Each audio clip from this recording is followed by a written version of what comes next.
Okay, so good afternoon, everyone, and thank you for joining me at the 2020 SAIS virtual edition. My name's Evan Curry, and I'm the group editor at Bizcommunity.com. Today, I'll be chatting to Dr. Sumarie Roodt, chairperson at Silicon Cape. So I just want to welcome you, and thanks for joining me, Dr. Sumarie Roodt.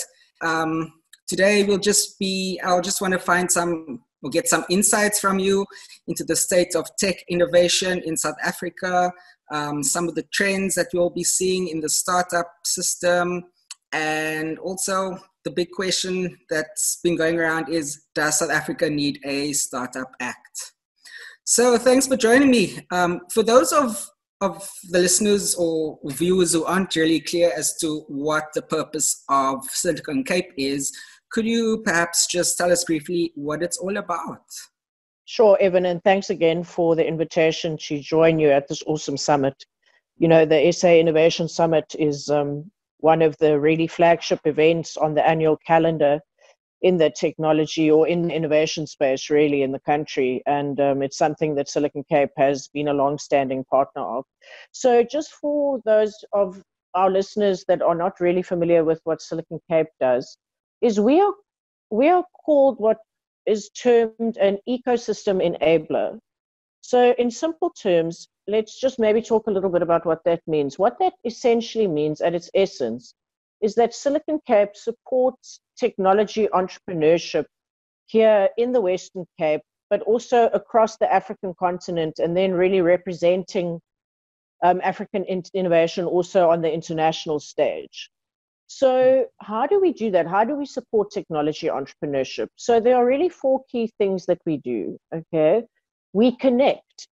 And what I mean by connect is we literally, you know, if you are an aspiring entrepreneur and perhaps want to be able to talk to venture capitalists, or you want to be able to talk to other entrepreneurs, or you want to talk to a corporate, we will typically actually do, it's almost a matchmaking exercise, if that makes sense. We will connect. Okay. So we do the connecting. We also do the curating. What does that mean? Curation is really about content curation for the ecosystem. So content in terms of data, things around how many startups are in the health tech space, how many startups are in fintech, what is the deal value. We then actively also curate data for the ecosystem, and we promote it. We then also do what we call amplify. Now, by amplify, we literally mean we tell the stories of the ecosystem. So, Evan, as you would know, being in media yourself and a professional journalist, what really matters is getting the stories out there. Definitely. And it means all of the stories, the good stories in terms of the successes, and some of the tougher stories around some of the challenges of the reality of, trying to operate in our startup system, ecosystem as an example. And also to make sure that Africa is seen on the international media stage, because what we often find is that when it comes to some of the startup discussions at the global innovation tables, representation from Africa is missing, or at least accurate representation in terms of what's actually happening.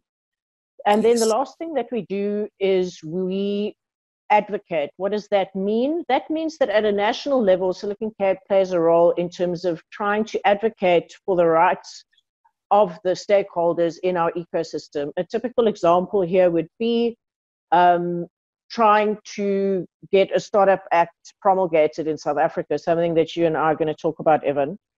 Yeah. And previous work would entail things like, for example, trying to promote the relaxation of exchange controls in the country, or the establishment of the Section 12J funds, which specifically relates to venture capital companies in the country. But those are just, so that is really what we do. In terms of what do our numbers look like, well, we're about a 10,000 member strong community, which is amazing. Silicon Cape is Africa's largest, most productive, and most established entrepreneurship network. And it is also recognized at an international level as being the key ecosystem enabler on the continent. So much so that Cape Town now is actually seen as a gateway into Africa in terms of expansion, if startups want to expand into the rest of the continent, and also if corporates want to to start somewhere on the continent. They come to Cape Town, and then they look at their expansion plans for the continent. So yeah, that's in essence what we do, Evan. Thanks. In essence, it's the glue that holds all the tech startup system together in basically Africa, you could say.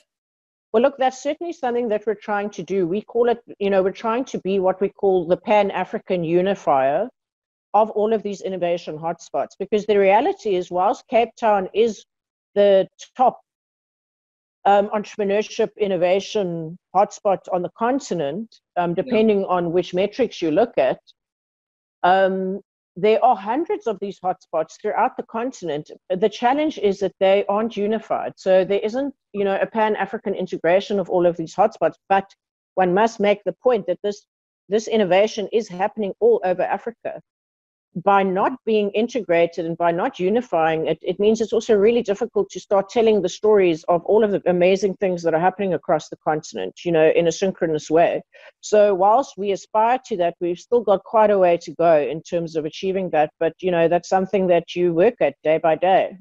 Yeah, it's nothing that happens overnight. It takes time, definitely. Absolutely. Yeah. All right. Thank you so much for that introduction of what Silicon Cape actually does for startups and entrepreneurs and small businesses. So I actually want to just go into the next point. I mean, we're at a time where innovation has never been more necessary. And we've seen a lot of small businesses and startups pivot during this global pandemic, mostly thanks to technology. From your side, I just would like to find out, what is the state of tech innovation in South Africa currently? Well, look, in terms of, if we look at, and I'm going to call them verticals, and for those of our listeners who may not be familiar with what I mean by that, is when we look at the entire startup ecosystem from a technology perspective, we divide it into application areas. That's what we mean by verticals. So typically verticals here, we mean health tech is an example, safety tech is an example, fintech is an example, and there are numerous others. Obviously, agri-tech, where we use technology innovation in the agriculture sector. So in terms of what are we seeing in South Africa, so let's just, maybe what we must do, Evan, is talk pre-COVID and then current, and then, also we can talk about post-COVID ultimately. But let's look at pre-COVID. We don't know what will happen. Yeah. Exactly. So what was the latest state? So before COVID happened, yes, fintech was still the largest vertical. So what we mean by that is that the largest number of startups were focused on fintech innovation. Now, fintech innovation really means anything from apps that allow you to send money to other African countries. So it typically also, so what I mean there is mobile money innovations, financial literacy innovation, where it really helps people become familiar with, managing money and understanding the actual language of money. Typical examples, there are also payment processing applications, like you might have seen Yoko. Yoko is a South African payments innovation, where now when people go to a shop, for example, they'll see this little small device. It may even be blue, the latest ones, where it is wireless, and you can either tap or insert your card, and off you go with your transaction. That innovation specifically in the fintech space was also to become a competitor to banks, where the banking infrastructure made it really cumbersome and expensive to have to lease these devices. I mean, that's really where Yoko came from. But let's not maybe single out, this was just an example of fintech. So fintech is still the dominant, with just over 50% of all tech startups choosing to focus on fintech type innovations. I think it's also because in Africa, over 90% of all transactions are still cash-based, and we really need to move towards a place where, we're dealing with digital money as opposed to, physical cash still moving around in a system, with many, many people being excluded from the formalized, electronic financial systems. What we also have, what is very active in South Africa, and specifically in our region here in the Western Cape, is agri-tech. Okay, that is the use of technology for agriculture purposes. It could include things like food security, A very well-known South African example of a startup that has scaled up and has received numerous international awards, as well as a number of investment rounds, is a company known as Aerobotics. And they essentially use drone technology then to help farmers manage their crop outputs by using, advanced scanning techniques where the drone is able to then from, aerially take photographs of farmers' farmlands, and, they can track what is the crop output, how can they improve the output, stuff like that. I mean, one can go and look at the details. So the company's name is Aerobotics. We also then, which is understandable, have activity in the health tech and in the edutech space. Edutech was historically a relatively small entrepreneurial vertical here in the startup space. A lot of venture capitalists weren't seeing the financial opportunity in edtech. But what happened is 2 years ago, we had one of our local startups, Get Smarter, which was started by the two Paddock brothers, Sam and Robert, who sold Get Smarter, which is really an online learning platform, to an American company called 2U, for over a deal worth over R1 billion. And that really pushed edtech or edutech, whichever way you'd like to call it, into the spotlight in the country. And we've seen the rapid increase now of startups that are operating in the edtech space. And I mean, realistically also, given South Africa's needs in terms of education, and also South Africa's reality of an education system that is really structurally quite challenging and has many other difficulties involved in, it's a really good thing to now see that. Okay, so I'd say edtech, and then definitely health tech. And I mean, health tech will now only become more and more prominent, obviously, given what we're going through with COVID. But those are really the verticals where we saw a lot of activities, Evan, if that answers your question. No, that definitely gives me an idea of what the situation is right now here in South Africa. And I do think that those are some of the trends that we are actually seeing come out now during COVID-19. And I think is what I also wanted to find out in terms of the global picture, like, do you think South Africa is still far behind in tech innovation, or is it a fair game compared to the rest of the world? It's really interesting that you asked that, because I was having this debate with somebody a week ago at another event. I mean, we were having this debate virtually, as you and I are today too. Yeah. I don't think there's a yes or no answer to that, if that makes sense. I think it's both. I think it depends on the technology we are speaking about. So last week the debate I had with somebody was around artificial intelligence, where the perception was that South Africa is still very far behind. And, I have examples of where we're actually leading the continent in terms of artificial intelligence innovation in the financial services space, where, for example, virtual chatbots are using AI engines to be able to communicate with South Africans in any of the 11 official languages. Now that is a fantastic innovation, because historically one of the reasons why such a large portion of our population are also unbanked is because our banking systems don't allow for communication in their mother tongue. Like, mostly it was in English or Afrikaans, and even from a service perspective. So there are examples and pockets of innovation in certain types of technologies that, quite frankly, are leading edge in terms of the global space. And then, of course, there are examples where we are further behind.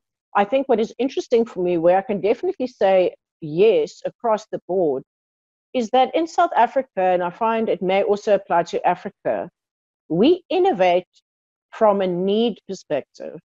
Okay. So what we find, though, in places like America and Europe and even China, is they innovate, and I don't mean this badly, but they innovate from a greed perspective. It's purely for profit. Yes. And I believe when it comes to what I classify as the tech for good movement, so really using technology innovation, to make the world a better place, Africa is right at the head of the table internationally. Yeah, I believe that there's so much potential and so much coming out of Africa that it's amazing to see what's come up during these last few months, and I think it's only going to get better. I mean, with everyone's looking at Africa, I think we're on the right way to to be up on top and start making return on investments here. Absolutely. And I mean, this as challenging as what 2020 is proving to be, because I mean, it really is an international tragedy, is what we're seeing.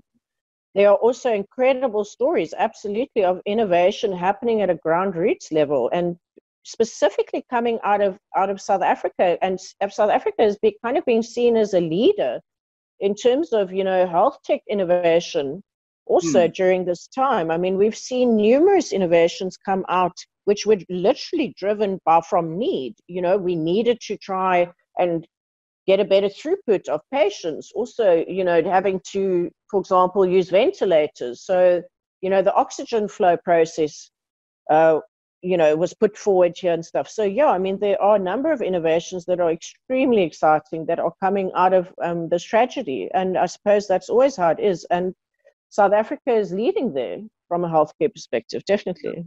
No, thank you for that. I think that's really informative, and I think it's good that you pointed out some of the verticals that we've mentioned. I mean, such as fintech and the e-commerce and the edtech and health tech. I just want to find out: do you think that with the current situation, that there's a potential for the med or health tech to maybe take over the fintech by any chance? Or what would you predict for some of the trends that could possibly happen? Look, there are a number of trends that we'll potentially see. I think you are spot on in terms of saying, will health tech take over fintech? I would argue it may not take it over soon, but I do believe it'll start reaching the same level of penetration, in the near future. Yeah. And I would say that things like agri-tech and ed-tech, in a country like us where food security is a challenge, education is a challenge, health care is a challenge, that all of those verticals will start climbing in terms of, the number of startups that choose to operate in that space. The trend that I've seen, and exactly what you were asking about, Evan, is I've seen many startups pivot during this time. You mentioned the word pivot. We've seen startups who, are in a certain space and may purely have been for profit purposes. But because of what has now happened with COVID, they've decided to take a more tech for good approach, which really, instead of profit, looks at things. The 5 things are people, planet, profit, purpose. Sorry, those are 4 things. People, planet, profit, purpose. Yeah. As well, we have definitely seen that trend, that entrepreneurs who may have just done things for profit motive have been inspired by the challenges of this COVID world that we live in, and in many different aspects, and have chosen then to pivot their startups to really try and help solve one of the myriad of challenges that the situation has brought. So, but to answer your question simply, will health tech take over fintech? I'm not sure that will be anytime soon, but it may start climbing in terms of, the number of startups that operate in that space. Yeah. Okay, great. Thank you for that. I think that's quite an interesting forecast that we can maybe look out for in the coming months. And I don't want to take up too much of your time, but I mean, I know that there has been a bit of a talk about a startup act in South Africa. I mean, I know Tunisia and Senegal, they've quite advanced now in this. But my question is for you is, does South Africa need a startup act? So I am 100% confident in the answer that I'm going to give you. And I'm going to say absolutely yes. Okay. And what are some of the things that we could possibly see in a sort of act in the future, or the benefits to small businesses? Look, like you rightfully said, so there are 2 African countries that have already promulgated a startup act, Tunisia and Senegal. Kenya and Rwanda are next in line. I mean, they're much further than we are actually in South Africa. And what is interesting, Evan, is, as you know, South Africa is seen as kind of an innovation, not kind of, but is seen as an innovation leader on the continent. And here we are falling behind. The reality is we are now behind Tunisia, Senegal, Kenya, and Egypt, and Rwanda in terms of a Startup Act. I mean, we've started working on that recently, which is great. And Silicon Cape is one of the key advocates, in this whole process. But to your point, what does it actually mean for us? Why? What are some of the benefits? When I said absolutely yes, I believe that having a Startup Act will become the gold standard in terms of also what investors will look for when they are potentially considering investing in startups in a country. I believe that they will be looking for evidence that at a national level there is institutional support from national governments for startups in those particular countries. Also, that gives them certain rights and privileges. So let me just give you an example typically of what could be in a Startup Act, is that there may be preferential things tied to companies that choose to use startups, products and or services as part of their procurement processes. So let's use an example. Let's say I'm Old Mutual and I want to acquire, let's say, biometric equipment for my branches, my physical branches. If there was a startup then that was developing that type of technology, Old Mutual could potentially get a tax benefit from buying their supplies from that startup. So there are tax benefits for corporates. There are benefits for the startups. For example, a much lower taxation rate would be a typical example also. So that essentially means at the end of the day that startups would pay less tax. There would be lots of less red tape when it comes to also establishing your startup. There may even be things like innovation parks. We've seen in Rwanda that they've established an innovation park and things like that, if that makes sense. So it would really unlock also the ease of doing business, and it would send a very strong message to the international investor community that South Africa is serious about entrepreneurship. And also it unlocks a lot of grant funding. Because it would be an indicator again that yes, this is a country that takes entrepreneurship seriously and has legal structures in place to nurture and to encourage, support, and protect the startup ecosystem. Basically, it's a flag to say South Africa or Africa is open for business. Absolutely. Yeah, and I know that you said that Silicon Cape is very part of building this, getting the Startup Act together. Do you think the government needs to have a part in this at all, or should it just be with the startup ecosystem, basically putting the framework together? Evan, again, my answer is I'm going to give you exactly the same answer. Absolutely, yes, in my opinion. And there are different opinions on this, and I respect that. And I also recognize that. So I need to say, this is my opinion. I believe that it is essential that government is part of this discussion. Okay. I'm not saying that they will dictate, the timing or some of the more granular details around what will be contained in the Act, but do they need to be part of this discussion? Definitely. What I do know is that there are pockets within government where these discussions are already taking place. Yeah. It's not as if we as an ecosystem have said, let's do a Startup Act without any of this thinking happening in government. There are definitely discussions happening in governmental agencies around a Startup Act. Where there is a recognition, that this is what you call it a flag, I call it the gold standard, exactly, in terms of that we take entrepreneurship really seriously in this country. So I would say that we would be shooting ourselves in the foot if we don't include government. And I'm not saying, again, it has to be, at an operational level in terms of this process, but certainly at a strategic level, it, for me, would be foolish to not include them. I think I just want to add the point there is that there is a collective known as the Digital Collective that is actually spearheading this initiative. And the Digital Collective is made up of a number of organizations, one of them being Silicon Cape.